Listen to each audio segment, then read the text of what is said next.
warahmatullahi wabarakatuh. Halo guys, perkenalkan kami dari kelompok Cemek yang beranggotakan dari Saya Adi Farhansyoli.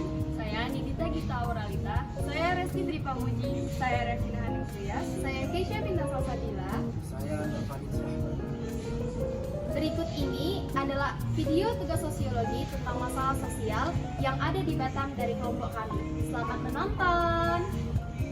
Di sini kami mengambil kasus narkoba yang ada di Batam untuk dianalisis.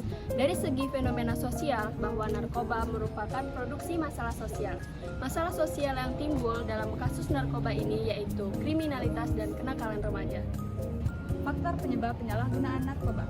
Yang pertama ada faktor lingkungan, faktor pengaruh teman sebaya atau pertemanan, kemudian lingkungan yang tidak sehat, dipaksa, diancam, kemudian diajak, akhirnya terjerumus ke dalam penyalahgunaan narkoba.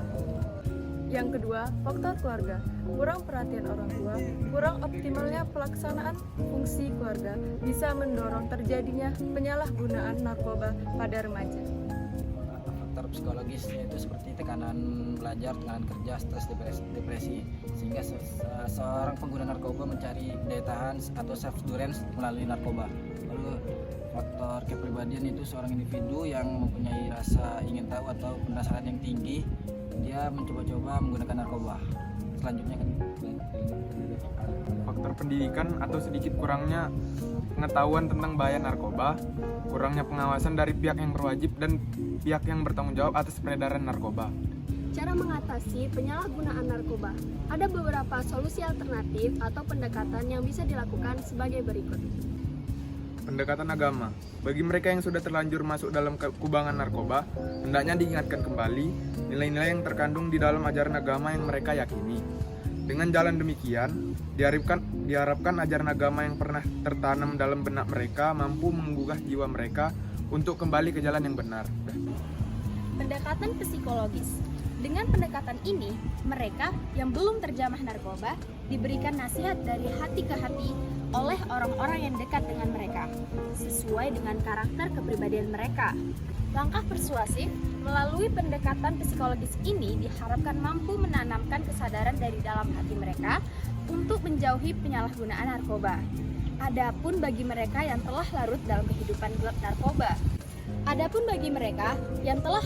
kehidupan gelap narkoba, melalui pendekatan ini dapat diketahui apakah mereka masuk dalam kategori pribadi yang ekstrovert, terbuka, introvert, tertutup, atau sensitif.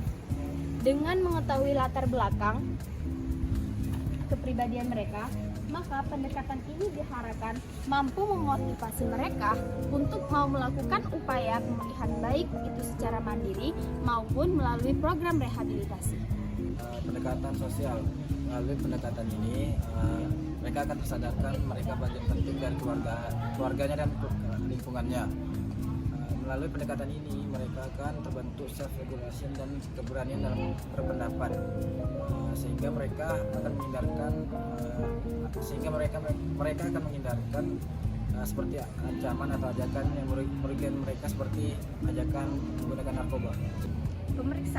Pemeriksaan ini bertujuan untuk mengetahui sejauh mana kecanduan yang dialami dan adakah efek samping yang muncul. Jika si pemakai mengalami depresi atau bahkan gangguan perilaku, maka terapis akan menyembuhkan efek tersebut terlebih dahulu, lalu melakukan rehabilitasi. Rehabilitas, cara untuk memulihkan pengguna agar terbebas dari narkoba. Memang proses rehabilitas ini memerlukan waktu yang tidak sebentar, terlebih jika pasien tersebut telah kecanduan narkoba dalam waktu lama. Permasalahan narkoba di kalangan pelajar merupakan permasalahan yang kompleks dan menjadi tanggung jawab semua pihak untuk bahu-membahu menanggulanginya.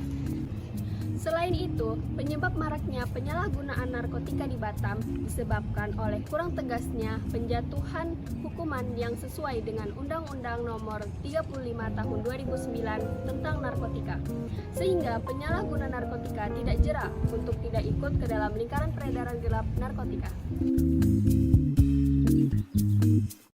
Sekian video penjelasan dari kami. Apabila ada kesalahan kata dan perbuatan mohon dimaafkan. Terima kasih.